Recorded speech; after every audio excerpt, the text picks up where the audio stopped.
ನಮಸ್ಕಾರ. ಚುನಾವಣೆಯ ಫಲಿತಾಂಶಗಳು ಅಂದ್ರೆ ಕೇವಲ ಗೆಲುವು ಸೋಲಿನ ಲೆಕ್ಕಾಚಾರ ಅಲ್ಲ. ಅದು ಜನರ ಧ್ವನಿ, ಅವರ ಆಶೋತ್ತರಗಳು, ಅವರ ನಿರಾಸೆಗಳು ಎಲ್ಲವೂ ಅದರಲ್ಲಿ ಅಡಗಿರುತ್ತೆ. ಹಾಗಿದ್ರೆ ಚಿಕ್ಕಬಳ್ಳಾಪುರದ ಮತದಾರರು ಕೊಟ್ಟಿರುವ ಈ ತೀರ್ಪಿನ ಹಿಂದಿನ ಅಸಲಿ ಕಥೆ ಏನು?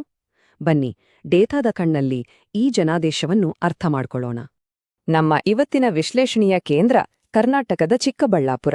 ರೇಷ್ಮೆ, ದ್ರಾಕ್ಷಿ, ನಂದಿಬೆಟ್ಟ ಹೀಗೆ ತನ್ನದೇ ಆದ ಗುರುತನ್ನು ಹೊಂದಿರುವ ಈ ನೆಲ ಇವತ್ತು ರಾಜ್ಯದ ರಾಜಕೀಯದ ಒಳನೋಟಗಳನ್ನು ತಿಳಿಯಲು ನಮಗೆ ಒಂದು ಕನ್ನಡಿಯಾಗಿದೆ.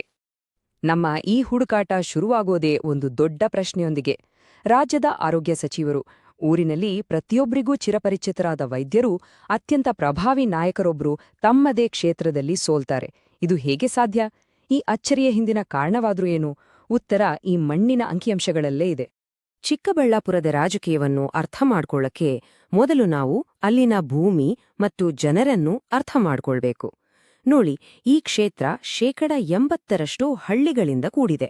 ಅಂದ್ರೆ ಇದು ರೈತರ ನಾಡು. ಇಲ್ಲಿನ ಆಡಳಿತದ ದಿಕ್ಕನ್ನು ನಿರ್ಧರಿಸೋದು ಇದೇ ಮಣ್ಣಿನ ಮಕ್ಕಳು. ಹಾಗಿದ್ರೆ ಈ ಮಣ್ಣಿನ ಮಕ್ಕಳ ಅತಿದೊಡ್ಡ ಸಮಸ್ಯೆ ಯಾವುದು? ಒಂದೇ ಉತ್ತರ: ನೀರು. ಹೌದು, ಈ ಜಿಲ್ಲೆಗೆ ತನ್ನದೇ ಆದ ಶಾಶ್ವತ ನದಿ ಮೂಲಗಳಿಲ್ಲ.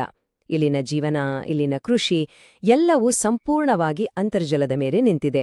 ಇದು ಕೇವಲ ಒಂದು ಸಮಸ್ಯೆಯಲ್ಲ, ಇದು ಇಲ್ಲಿನ ಜನರ ದಿನನಿತ್ಯದ ಬದುಕಿನ ಹೋರಾಟ. ಇಷ್ಟೆಲ್ಲಾ ಸವಾಲುಗಳ ಮಧ್ಯೆಯೂ 2023ರ ಚುನಾವಣೆಯಲ್ಲಿ ಚಿಕ್ಕಬಳ್ಳಾಪುರದ ಜನತೆ ತಮ್ಮ ಜವಾಬ್ದಾರಿಯನ್ನು ತೋರಿಸಿದ್ದಾರೆ. ಮತದಾನದ ಪ್ರಮಾಣ ಎಷ್ಟು ಗೊತ್ತಾ? ಬರೋಬ್ಬರಿ 88.07%. ಇದು ಸುಮ್ನೆ ಮತದಾನದ ಸಂಖ್ಯೆಯಲ್ಲ, ಬದಲಾವಣೆಯನ್ನು ಬಯಸಿ ಜನ ಕೊಟ್ಟಿರೋ ಒಂದು ಸ್ಪಷ್ಟ, ದೃಢವಾದ ತೀರ್ಪು. ಆ ತೀರ್ಪಿನ ಪರಿಣಾಮ ನೋಡಿ. 2018ರಲ್ಲಿ ಕಾಂಗ್ರೆಸ್ನಿಂದ ಸ್ಪರ್ಧಿಸಿದ್ದಾಗ ಕೆ ಸುಧಾಕರ್ ಅವರು 17%ಗಿಂತ ಹೆಚ್ಚು ಮತಗಳ ಅಂತರದಿಂದ ಗೆದ್ದಿದ್ರು. ಆದ್ರೆ 2023ರಲ್ಲಿ ರಾಜ್ಯದಲ್ಲಿ ಅಧಿಕಾರದಲ್ಲಿದ್ದ ಬಿಜೆಪಿಯಲ್ಲಿದ್ದುಕೊಂಡು ಸ್ಪರ್ಧಿಸಿದ್ರು, ಸೋಲ್ಬೇಕಾಯ್ತು. ಗೆಲುವಿನ ಅಂತರ ಎಷ್ಟು ದೊಡ್ಡದಾಗಿ ಕುಸಿದ್ ಬಿದ್ದಿದೆ ಅನ್ನೋದನ್ನ ಗಮನಿಸಿ.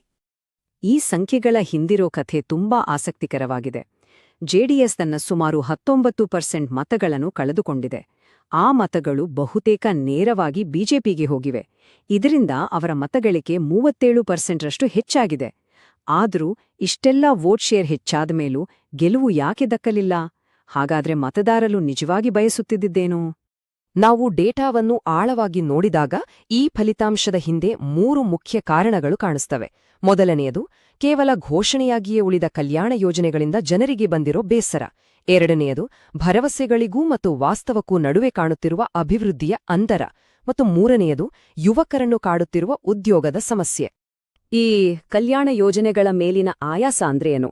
ಅಂದ್ರೆ ಜನರಿಗೆ ಈಗ ತಾತ್ಕಾಲಿಕ ಪರಿಹಾರಗಳು ಬೇಕಾಗಿಲ್ಲ, ತಮ್ಮ ಬದುಕನ್ನು ನಿಜವಾಗಿ ಬದಲಾಯಿಸುವ ನೀರಾವರಿಯಂತಹ ಮೂಲಭೂತ ಸಮಸ್ಯೆಗಳಿಗೆ ಶಾಶ್ವತವಾದ, ಕಣ್ಣಿಗೆ ಕಾಣುವಂಥ ಪರಿಹಾರಗಳು ಬೇಕು. ಬರೀ ಭರವಸೆಗಳ ಕಾಲ ಮುಗಿದು ಈಗ ಕೆಲಸ ಮಾಡಿ ತೋರಿಸಬೇಕಾದ ಸಮಯ ಅನ್ನೋದು ಜನರ ಸ್ಪಷ್ಟ ಸಂದೇಶ. ಸೋತ ಅಭ್ಯರ್ಥಿಯ ಬಗ್ಗೆ ಜನರ ಅಭಿಪ್ರಾಯದಲ್ಲಿ ಒಂದು ವಿಚಿತ್ರವಾದ ಕಂದಕವಿತ್ತು ನೋಡಿ. ಅವರನ್ನು ನಮ್ಮ ಊರಿನೋರು ಅಂತ ಬಹುತೇಕರು 85/100 ಒಪ್ಕೊಂಡಿದ್ರು. ಆದ್ರೆ ಈರು ನಮ್ಮ ಮೂಲಭೂತ ಸಮಸ್ಯೆಗಳನ್ನ ಬಗೆಹರಿಸ್ತಾರೆ ಅನ್ನೋ ನಂಬಿಕೆ ಜನರಲ್ಲಿ ಸಂಪೂರ್ಣವಾಗಿ ಇರ್ಲಿಲ್ಲ. 60/100 ಅಂದ್ರೆ ನಮ್ಮವರು ಅನ್ನೋದು ಮಾತ್ರ ಗೆಲುವಿಗೆ ಸಾಕಾಗಲ್ಲ, ನಮ್ಮ ಸಮಸ್ಯೆಗಳಿಗೆ ಪರಿಹಾರ ಕೊಡಬಲ್ಲರು ಅನ್ನೋ ಭರವಸೆ ಕೂಡ ಅಷ್ಟೇ ಮುಖ್ಯ. ಸರಿ, ಇಲ್ಲಿಯವರೆಗೂ ನಾವು ಸಮಸ್ಯೆಯನ್ನ ಗುರುತಿಸಿದ್ದೇವೆ. ಈಗ ಇದೇ ಡೇಟಾವನ್ನು ಬಳಸಿಕೊಂಡು ಪರಿಹಾರದ ಒಂದು ನೀಲನಕ್ಷೆಯನ್ನು ನೋಡೋಣ. ಇದು ಸುಮ್ನೆ ಭರವಸೆಗಳ ಪಟ್ಟಿಯಲ್ಲ, ಬದಲಿಗೆ ಚಿಕ್ಕಬಳ್ಳಾಪುರದ ಜನರಿಗೆ ಬೇಕಾಗಿರುವ ಕಾರ್ಯಸಾಧ್ಯವಾದ ಒಂದು ಸ್ಪಷ್ಟ ಯೋಜನೆ. ಈ ನೀಲನಕ್ಷೆ ಜನರ 3 ಪ್ರಮುಖ ಬೇಡಿಕೆಗಳಿಗೆ ನೇರ ಉತ್ತರ ಕೊಡುತ್ತೆ. 1. ನೀರು. 1,000 ಕೋಟಿ ರೂಪಾಯಿಗಳ ಬದ್ಧತೆಯೊಂದಿಗೆ ಎತ್ತಿನಹೊಳೆ ಯೋಜನೆಗೆ ವೇಗ ಕೊಡುವುದು. 2. ರಸ್ತೆ. ನಂದಿಬೆಟ್ಟದ ಪ್ರವಾಸೋದ್ಯಮಕ್ಕೆ ಉತ್ತೇಜನ ನೀಡಲು 100 ಕೋಟಿ ರೂಪಾಯಿ ವೆಚ್ಚದಲ್ಲಿ ರಸ್ತೆ ಅಭಿವೃದ್ಧಿ. ಮತ್ತು 3. ಉದ್ಯೋಗ. ಪ್ರತಿ ವರ್ಷ 2,000 ಸ್ಥಳೀಯ ಯುವಕರಿಗೆ ತರಬೇತಿ ನೀಡುವ ಒಂದು ಟೆಕ್ ಮತ್ತು ಕೌಶಲ್ಯ ಪಾರ್ಕ್. ಈ ಯೋಜನೆಯನ್ನು ಜನರ ಮನಸ್ಸಿಗೆ ತಲುಪಿಸೋಕೆ ಒಂದು ಚತುರ್ಮುಖ ಸಿದ್ಧಾಂತ ಅನ್ನೋ ಕಾರ್ಯತಂತ್ರವಿದೆ. ಉದಾಹರಣೆಗೆ, ಆಕ್ರಮಣ ಅಂದ್ರೆ ಹಿಂದಿನ ಆಡಳಿತವು ಹೇಗೆ ಜನರ ನೀರಿನ ಸಮಸ್ಯೆಯನ್ನು ಪರಿಹರಿಸುವಲ್ಲಿ ವಿಫಲವಾಯಿತು ಅಂತ ನೇರವಾಗಿ ಹೇಳೋದು. ಅದೇ ರೀತಿ ರಕ್ಷಣೆ ಅಂದ್ರೆ ನಮ್ಮ ಯೋಜನೆಗಳು ನಿಮ್ಮ ಮತ್ತು ನಿಮ್ಮ ಮಕ್ಕಳ ಭವಿಷ್ಯವನ್ನು ಹೇಗೆ ರಕ್ಷಿಸುತ್ತೆ ಅಂತ ಭರವಸೆ ಮೂಡಿಸೋದು. ಕೊನೆಯದಾಗಿ ಚಿಕ್ಕಬಳ್ಳಾಪುರದ ಈ ಜನಾದೇಶ ನಮಗೆಲ್ಲರಿಗೂ ಒಂದು ಸರಳವಾದ ಆದರೆ ಬಹಳ ಮುಖ್ಯವಾದ ಪಾಠವನ್ನು ಹೇಳ್ಕೊಡುತ್ತೆ. ಜನರು ಆಡಳಿತದಿಂದ ದೊಡ್ಡ ಪವಾಡಗಳನ್ನೇನೂ ಬಯಸೋದಿಲ್ಲ. ಅವರು ಕೇಳೋದಿಷ್ಟೇ, ನಮ್ಮ ಮಾತನ್ನು ಕೇಳುವ ಒಂದು ಸರ್ಕಾರ ಬೇಕು, ನಾವು ನಂಬಿಕೆ ಇಡಬಹುದಾದ ಒಬ್ಬ ನಾಯಕ ಬೇಕು. ಈ ಎಲ್ಲಾ ಡೇಟಾ ವಿಶ್ಲೇಷಣೆಯನ್ನು ನೋಡಿದ ಮೇಲೆ ಒಂದು ಅಂತಿಮ ಮತ್ತು ಸ್ವಲ್ಪ ಕಠಿಣವಾದ ಪ್ರಶ್ನೆ ನಮ್ಮ ಮುಂದೆ ನಿಲ್ಲುತ್ತೆ. ಈ ಹೊಸ ನೀಲನಕ್ಷೆಯನ್ನು ಯಶಸ್ವಿಯಾಗಿ ಕಾರ್ಯರೂಪಕ್ಕೆ ತರಲು, ಈ ಬದಲಾವಣೆಯನ್ನು ಮುನ್ನಡೆಸಲು ಕ್ಷೇತ್ರಕ್ಕೆ ಒಬ್ಬ ಹೊಸ ನಾಯಕತ್ವದ, ಒಂದು ಹೊಸ ಮುಖದ ಅವಶ್ಯಕತೆ ಇದೆಯಾ?